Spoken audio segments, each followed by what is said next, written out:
Assalamualaikum warahmatullahi wabarakatuh. Sahabat BN Pilkada Provinsi Sumatera Barat, untuk memberi kesempatan kepada rakyat Ranah Minang memilih pemimpinnya yang akan menjadi gubernur dan wakil gubernur pada periode kepemimpinan 2024-2029 menarik. Menariknya karena antara dua pasangan calon yang sekarang bertarung di Pilkada Sumbar itu kontras sekali perbedaannya. Yang satu terkesan lembut, adem, tenang. Namun yang satu lagi terkesan garang, meledak-ledak.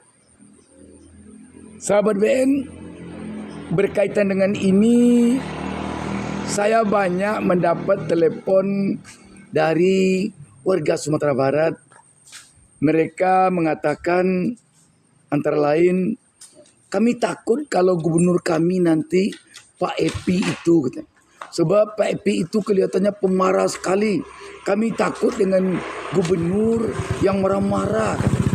Apalagi dulu ketika beliau jadi Bupati Solo, beliau sempat marah-marah kepada bidan, kepada dokter di puskesmas.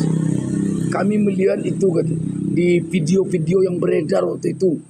Pak Epi itu sampai mengoyak-ngoyak surat dan melemparkan surat. Kan udah saya perintahkan, kamu ada nggak? Ada, Pak. Kenapa nggak kamu laksanakan? Kenapa surat ini yang kamu pakai? Surat apa ini?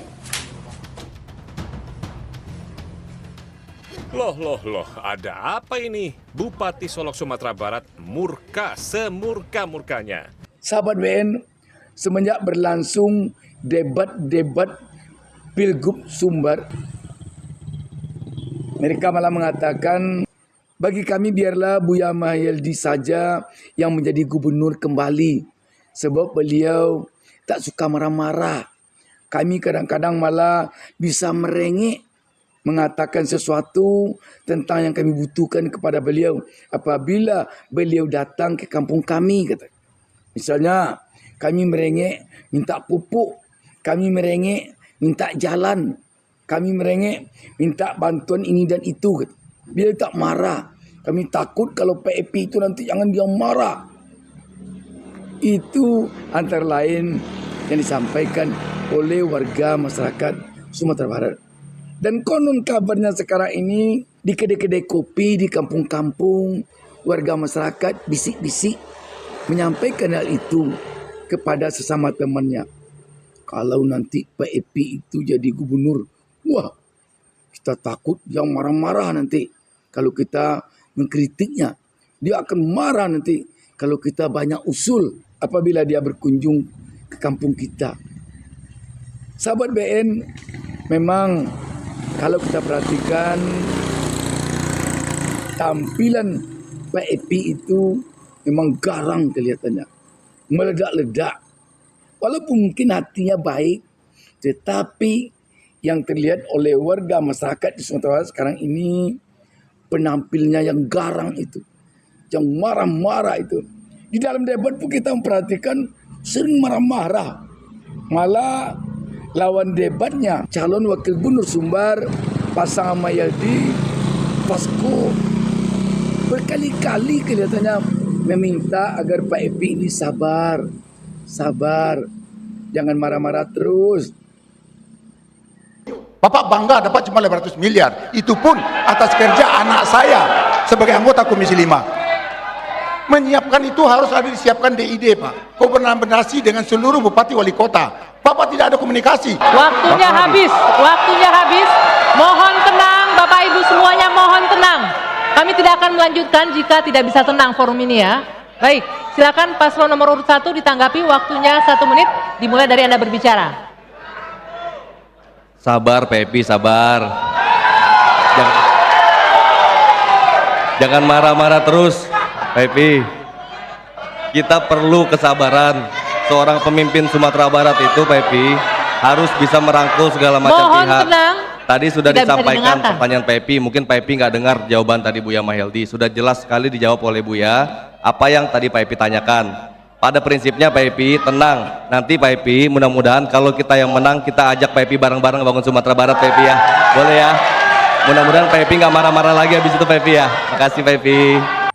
Sahabat BN, kelihatannya jadi pemimpin di Sumatera Barat berbeda dengan di daerah-daerah lain.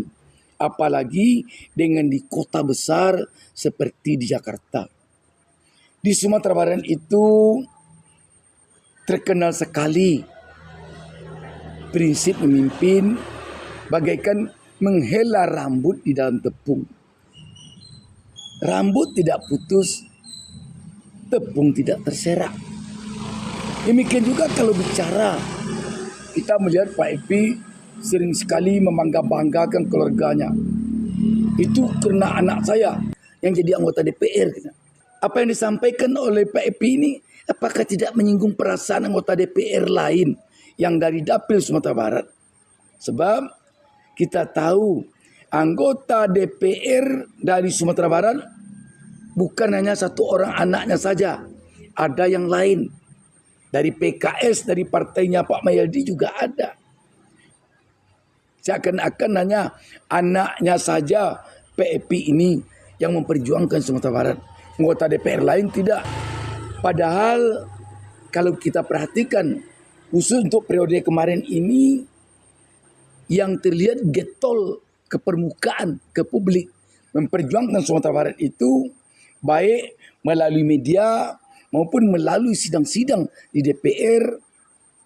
Di antaranya ada dua yang kita lihat. Yang pertama Andre Rosiade, yang kedua Gus Pardigaus. Itu yang banyak kita lihat. Mungkin juga di sidang-sidang tertutup ada yang lain, tetapi anak PEP ini jarang kita lihat muncul ke publik. Dan mungkin banyak warga Sumatera Barat sampai sekarang yang belum kenal nama dan wajah dari anak PEP ini.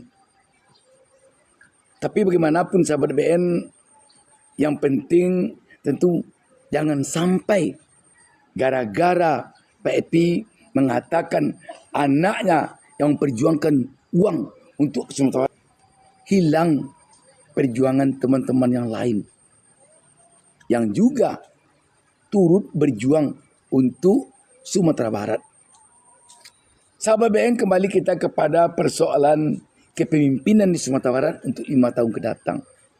Di Sumatera Barat ini, di samping yang kita sebutkan tadi, ciri khasnya bagi seorang pemimpin, di Sumatera Barat itu rakyat kalau dia tidak senang dengan seorang pemimpin, dia tidak mau frontal.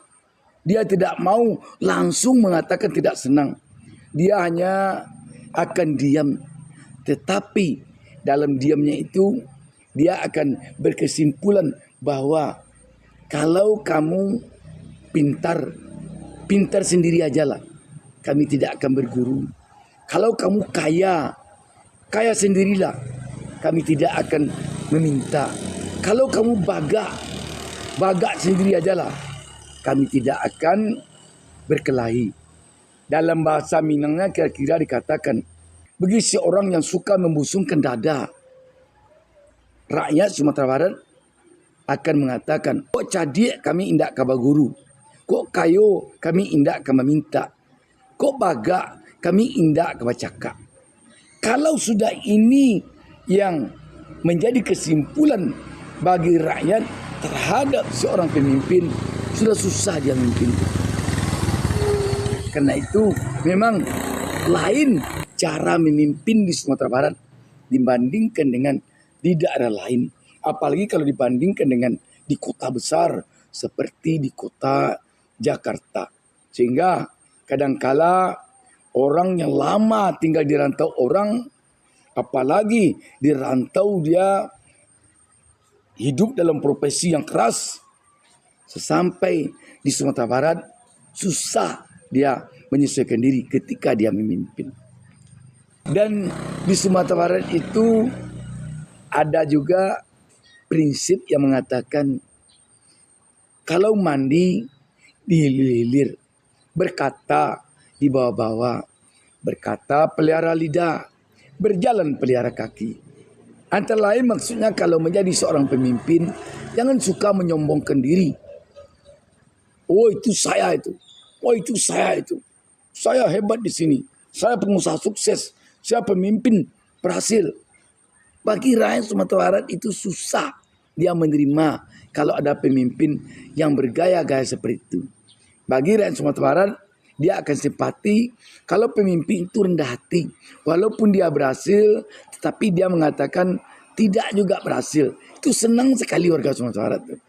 Kalau ada orang yang akan mengharumkan namanya, jangan dia yang mengharumkan namanya, cukup orang lain saja.